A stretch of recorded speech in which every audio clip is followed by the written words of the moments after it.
তাদের তো গার্লফ্রেন্ডের অভাব নেই, মিনিমাম 50টা 100টা গার্লফ্রেন্ড তো তারা পুষে পুষে রেখে দেয়। আরে মনের মধ্যে না থাকুক, ফোনের মধ্যে ঠিকই আছে। তাই যতই গার্লফ্রেন্ড থাকুক না কেন, বউ কিন্তু একটাকে করতে হবে। হ্যাঁ, তাই একটা গার্লফ্রেন্ডকে অন্তত আষ্টে পিষ্টে বেঁধে রেখো, দরকার হলে পুকুরে একদম দৌড়ে পড়িয়ে রাখবে, যেতে দিও না কিন্তু। কারণ বিয়ে করার জন্য একদমই মেয়ে পাওয়া যাচ্ছে না, মেয়ের খুব অভাব চলছে, তাই না? ঠিক বললাম তো? মেয়ে না পেলে শেষ পর্যন্ত ঠাকুমাকে বিয়ে করতে হবে। তাই কি বলছে, আরে তোকে ধরতে পারলে কুকুরে দেব তোরে,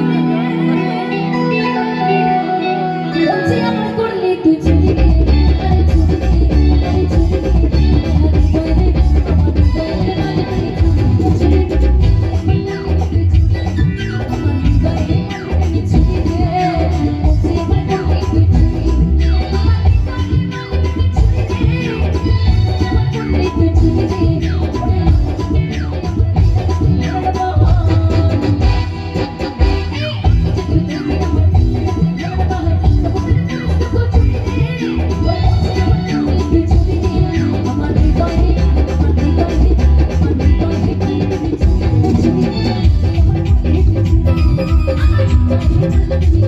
Thank you.